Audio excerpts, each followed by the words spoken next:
Ever After High. The sister series that aired alongside Mattel's more well-known Monster High was a fun little web series to help sell their new line of toys. Now, before that premise scares you off, let me go into a little bit more detail. Mattel came out with a new doll line, this time around with the gimmick based around fairy tales. The concept for Ever After High is that the old fairy tale characters we know and love have children of their own, and now those kids are attending high school together, all with their own unique quirks, and I love this concept. I love it whenever classic fairy tales get reimagined into something different, and Ever After High is a pretty unique take on this concept. Now, I'm sure there's a couple of hang-ups some of you might have with this premise. Most notably, I'm sure a lot of you might want to brush this aside as just a girls' show. Well, I'll let you know, I'm very pleased to say it's not. While our main cast is predominantly made of female characters, there's still plenty of male characters who play major roles in the story, way more than Monster High ever actually offered. There's Daring, Dexter, Hunter, Hopper, Sparrow, and that's just the ones off the top of my head.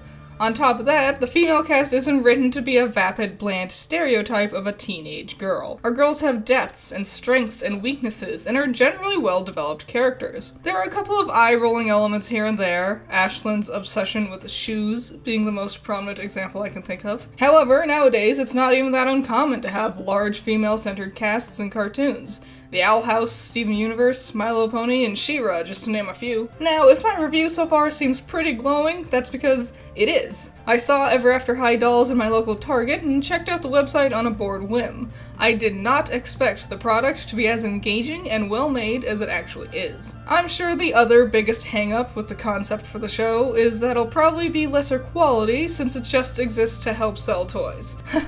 Wrong! The series of Ever After High has some really impressive writing and character development.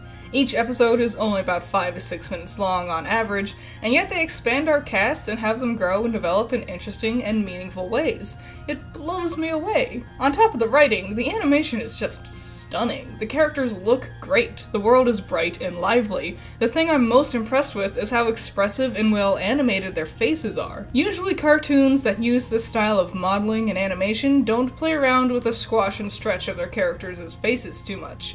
Yet Ever After High goes above and beyond with this. I could sit here and continue to sing the show its praises, but it'll probably be better if we just dive into the show itself and watch the story unfold. So come along with me, and let's take a look at Season 1 of Ever After High.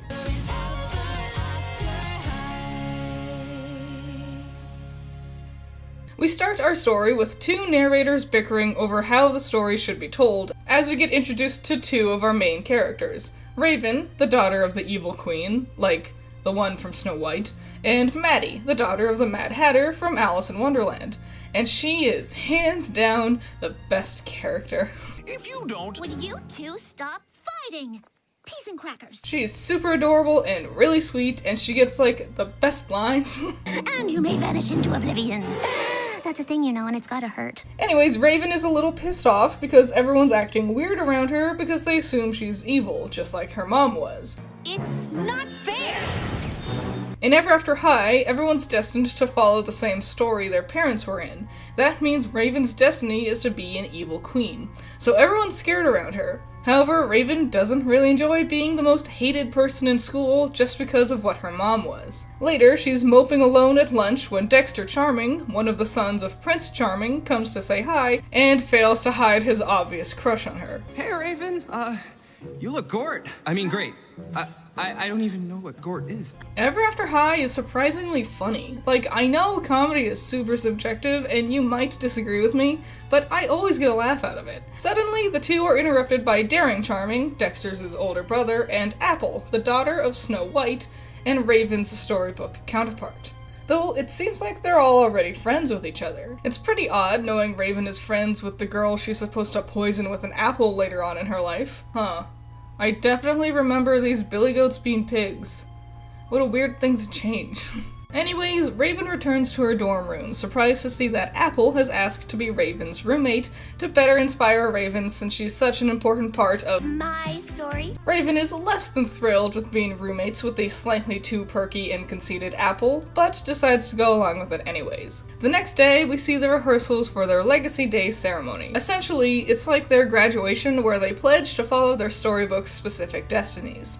Here we get to meet some other characters, Hunter Huntsman, the son of the Huntsman. I'm assuming the one from Red Riding Hood, but they're never really specific about that.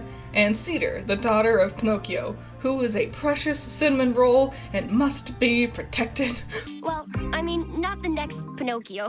I mean, actually, I can only tell the truth while I'm in school. Raven steps up but shows some big reservations about her destiny, and I really can't blame her. The destiny she's stuck with isn't exactly that great. However, her headmaster Grimm warns her if she doesn't follow through with her destiny, her story might cease to exist. Still conflicted on the matter, Raven runs away, uncertain of what she should do. Suddenly, the narrators chime in again and reset the story to the beginning again, so we can watch the events unfold, but this time from Apple's perspective.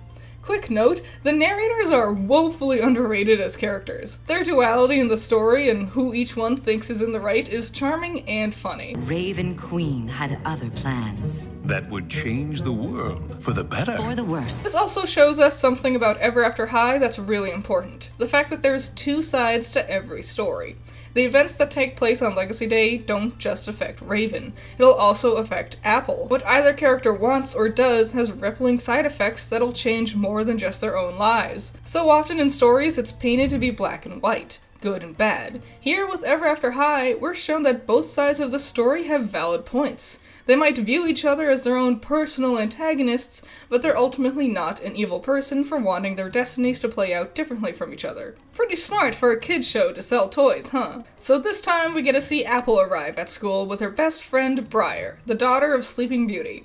Briar might be my least favorite character, and it's not that she's poorly written or anything, I just find her character quirks bland. She's a total party girl because she wants to live her life to the fullest before she has to sleep for 100 years.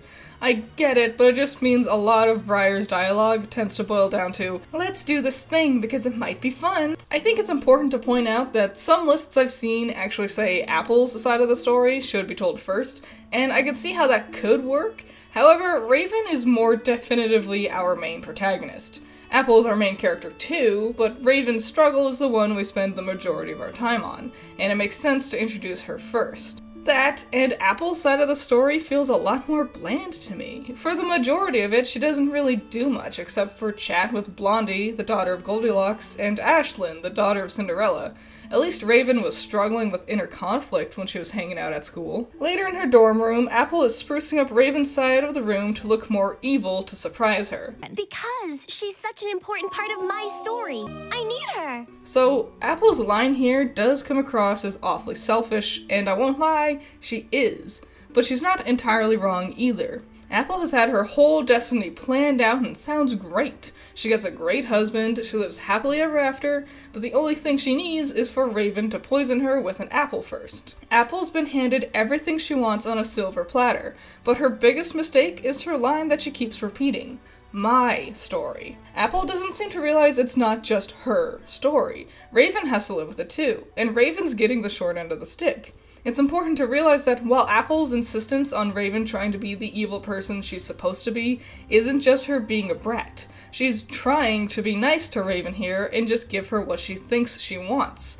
Apple's just not bothering to see things from Raven's point of view. Once again, we see the rehearsals for Legacy Day ceremony, and once Raven voices her reservations about carrying out her side of the story, Apple finally starts to realize that happily ever after she was promised might not come true. Finally caught up on both sides of the conflict, we get to continue the story to the day of the actual Legacy Day ceremony. Raven is still conflicted on what she's supposed to do. I don't feel like I can sign the Storybook of Legends, but I don't want to let everyone down either. This right here is the biggest difference between Apple's perspective and Raven's perspective. And really the difference between the Royals and Rebels' whole side of this argument. Raven is being asked to put her own life aside to make Apple's happy. And she doesn't want to hurt Apple. After all, she is still her friend. But she doesn't want to give up her entire happiness either. Apple just isn't understanding what all Raven will have to give up in order for Apple to get her happy ending. On top of all that, Raven's still scared she might disappear if she doesn't sign the book, like how Headmaster Grimm warned her. To help her out, Maddie takes Raven down to the other Grimm brother, Giles, who lives under the school. Get it? It's the Brothers Grimm. Feathers and friends together alone. He's speaking Riddlish! Giles assures Raven that she won't disappear since there seems to be something wrong with the book. More relieved than worried by this fact, we finally get to the true Legacy Day ceremony. Apple pledges her destiny, seeing everything she has ahead of her as the next Snow White, and finally, it's Raven's turn. Raven sees what her future has in store for her, and it's pretty bleak. Getting outcast, arrested, winding up hopeless, and finally in chains. Raven finally decides enough is enough. My happily ever after starts now. Between the rebels rejoicing and the royals getting upset, Raven freezes them all so she can have a one-on-one with Apple about their destinies. I'm not the only one who gets to choose their own destiny now. We all do. But I don't want to choose a new destiny. I liked the one I had. I think it's important to realize that while I think Raven made the right decision, her actions isn't without consequences. Apple's whole life is turned upside down now. There's no right or wrong in this scenario, and that's pretty mature for a concept for a kid's show to tackle. Neither side can fully get what they want. Someone has to compromise one way or another. I'm glad Mattel didn't go the easy way out and just make Apple an unredeemable brat. There's no villain to this story. Both girls have merit to what they want. It just so happens that what each of them want goes against what the other one wants. We finish off Legacy Day with Raven eager to start writing her own destiny, yet we see the headmaster looking awfully ominous in front of a rainy window. Wait, when did it start raining? That's the end of what I generally consider to be episode 1, though I've seen it split into 3 separate parts. The rest of the season tackles how the students of Ever After High move forward with this new concept of splitting off from what their original story had in store for them. The kids who want their destinies to stay the same are called Royals, and the students who want to change their destinies are called Rebels. The season is only 11 episodes long, and each episode after Legacy Day is its own episodic one-off story. The episodes feature a variety of different characters, and sometimes we don't even see Apple or Raven throughout the whole episode. I like this. It helps round out our ensemble cast and give the other characters some better depth. No one episode is nearly as deep or thought-provoking as Legacy Day was. Usually it's more around a certain gag. Oh, Cedar was gonna tell her story, but no one can understand her because she had peanuts in her mouth. Wah wah. But I still enjoy the slightly silly antics our characters find themselves in. There are some highlights from the season I want to give extra attention to, however. Briar's study party, which proves to me that Briar might have a slight case of narcolepsy. Here comes Cupid. Cupid, originally a character from Monster High, transfers to Ever After High and meets Hopper, the son of the Frog Prince. When Hopper's a frog, he's super debonair and poetic. However, once he becomes human... Hey there, you're Cupid. I think they should call you Cute Pid. And then, when Hopper gets nervous or tongue-tied, he turns back into a frog. Now, I mentioned how much I love Maddie and how adorable Cedar is, but... Hopper is definitely my favorite character. I think it's like a law of nature. I have to love every single character voiced by Cam Clark. Catching Raven is a fun little episode about Dexter being a train wreck over his crush on Raven. It also just hammers home how Dexter is definitely the funniest character. Hey, Briar. If I said something like, "You want to go out with me?" Would you? Oh man! And The Cat Who Cried Wolf shows us Cerise's parents, Red Riding Hood and the Big Bad Wolf, already went against their destinies and got married. So Cerise has wolf ears that she has to hide with her hood to keep her family secret. Unfortunately, Kitty, the daughter of the Cheshire Cat, finds out and starts tormenting Cerise over it. Get it? 'Cause it's a cat and a dog. So there's not much else to say about Ever After High, except I really love it. I love the concept from the very beginning, and the impressive display of character depth and writing won me over instantly. I actually highly recommend this to everyone. Whether you're a kid or not, I'm sure you can enjoy the series, though your mileage may vary depending on whether or not the jokes actually land for you. The animation's super impressive, and the soundtrack is like really, really good. The theme song is great. I won't play it for you because, you know, copyright, but go ahead and look it up for yourself, it's on YouTube. But even the score is good. Like, listen to this.